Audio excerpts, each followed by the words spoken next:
ശസ്ത്രക്രിയാ പിഴവിനെ ആരോഗ്യവകുപ്പ് നിസ്സാരമായി കാണുന്നുവെന്ന് സുമയ്യയുടെ ബന്ധു ഷബീർ. പ്രശ്നമില്ലെന്ന് റിപ്പോർട്ട് നൽകിയ ഡോക്ടറെയും വിദഗ്ധ സമിതിയിൽ ഉൾപ്പെടുത്തി. ശസ്ത്രക്രിയ പെട്ടെന്ന് നടക്കാൻ ഡോക്ടർ രാജീവ് കുമാറിന് പണം നൽകിയതായും ബന്ധു ആരോപിച്ചു. നീതി ലഭിക്കും വരെ മുന്നോട്ടു പോകുമെന്നും സുമയ്യയുടെ ബന്ധു പറഞ്ഞു. ഈ തെറ്റ് ചെയ്ത ഡോക്ടർ അടക്കമുള്ള ആളുകളാണ് ഈ വിദഗ്ധ സമിതിയിൽ ഉണ്ട് എന്നത് നമ്മൾ പിന്നീടാണ് മനസ്സിലാക്കുന്നത്. അതുകൊണ്ട് ഒരിക്കലും അതായത് ഈ വിദഗ്ധ സമിതി കൂടിയിട്ടുണ്ടെങ്കിൽ ഇത്ര 2 വർഷം കഴിഞ്ഞല്ലോ, എന്താണ് ഇവിടെ ചെയ്തത്? ഇപ്പോൾ റിപ്പോർട്ട് വന്നു. ഈ റിപ്പോർട്ട് അവർ പറഞ്ഞു 2023 ശേഷം ഒരു ചികിത്സയും ചെയ്തിട്ടില്ലെന്ന് പറയുന്നുണ്ട്. എന്നാൽ അതിനുശേഷം ചെയ്തിട്ടുള്ള അതായത് ഈ രാജീവ് കുമാർ ഡോക്ടർ തന്നെയാണ് 2023 ശേഷം 2024 ഇതാ ഈ 2025 അടക്കമുള്ള മാസങ്ങളിൽ പല പ്രാവശ്യമായിട്ട് സുമയ്യക്ക് പല ബുദ്ധിമുട്ട് അനുഭവിക്കുന്ന ഭാഗമായിട്ട് ചികിത്സ നടത്തിയത്. പിന്നെ എന്താണ് ഈ റിപ്പോർട്ടിൽ 2023 ശേഷം സർജറിക്ക് ഒരു പ്രശ്നമില്ല എന്ന രീതിയിലാണ് ഈ റിപ്പോർട്ടിൽ കൊടുത്തത്. ഇത് വെറും വ്യാജമാണ്. സനിസ ശോഭ ചന്ദ്രൻ വിവരങ്ങൾ നൽകും തിരുവനന്തപുരത്ത് നിന്ന്. സനിസ, കഴിഞ്ഞ ദിവസമാണ് സുമയ്യയും കുടുംബവും പോലീസിൽ പരാതി നൽകുന്നത്. ഇപ്പോൾ ഇത് ആരോഗ്യമന്ത്രി വിദഗ്ധ സമിതി അന്വേഷിക്കുമെന്ന് പറയുന്നുണ്ട്. ഈ വിദഗ്ധ സമിതിയിൽ ആരൊക്കെയാണ് അംഗങ്ങളായിട്ടുള്ളത്? ഇപ്പോൾ കുടുംബം വീണ്ടും ആരോപണവുമായി രംഗത്തെത്തിയിരിക്കുന്നു. അതെന്താണ്? ഇപ്പോൾ ഒരു വിദഗ്ധ സമിതിയെ രൂപീകരിച്ചിട്ടുണ്ടെന്നാണ് ആരോഗ്യമന്ത്രി വീണ ജോർജ് പറയുന്നത്. ഇതിനു മുൻപുള്ള വിദഗ്ധ സമിതിയിൽ ഡോക്ടർ രാജീവ് കുമാർ വരെ അംഗങ്ങളായിരുന്നു. അവർ നൽകിയ ഒരു റിപ്പോർട്ടിന്റെ അടിസ്ഥാനത്തിലാണ് ഇന്നലത്തെ ഒരു വിശദീകരണം വന്നത്. അത് തികച്ചും വിചിത്രമായ ഒരു വിശദീകരണമായിരുന്നു.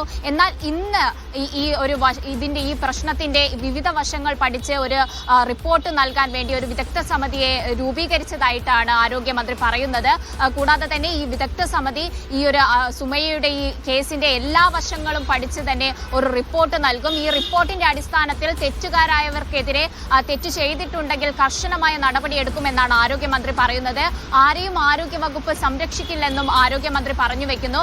അതേസമയം തന്നെ മുൻപ് നടന്ന ബോർഡ് മീറ്റിംഗിലും മുൻപ് നൽകിയ റിപ്പോർട്ടിലുമൊക്കെ ഡോക്ടർ രാജീവ് കുമാർ അതിലൊരു അംഗമായിരുന്നു എന്ന ഒരു വിവരമാണ് ഇപ്പോൾ സുമയ്യയുടെ ബന്ധു അല്പനേരം മുൻപ് പ്രതികരണത്തിൽ പറഞ്ഞിരിക്കുന്നത്.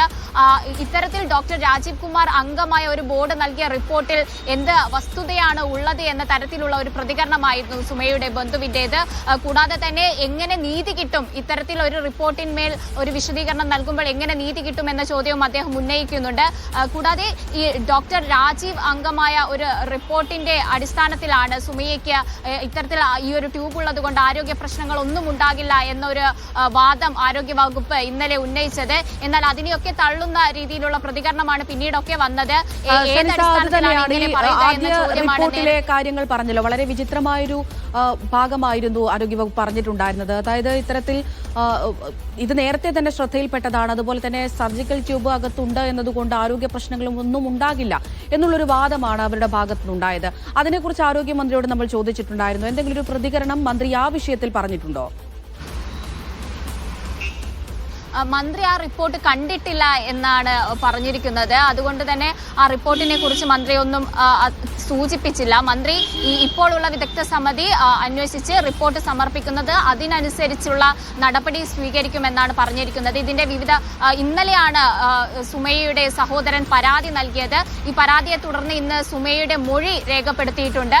തുടർന്ന് ഇനിയിപ്പോൾ ഈ വിദഗ്ധ സമിതിയുടെ നേതൃത്വത്തിൽ എല്ലാ വശങ്ങളിലും ഈ ഒരു സുമയ്യയുടെ ഈ കേസിന്റെ ഈ സർജറിയുടെ ശസ്ത്രക്രിയ വീഴ്ചയുടെ എല്ലാ വശങ്ങളും പഠിച്ചതിന് ശേഷം നൽകുന്ന റിപ്പോർട്ടിലായിരിക്കും ഇനി തുടർ നടപടികൾ ആരോഗ്യ വകുപ്പിൽ നിന്ന് ഉണ്ടാവുക. അമൃത. ശരി, സനിസ ശോഭാചന്ദ്രനാണ് വിവരങ്ങൾ നൽകിയത്.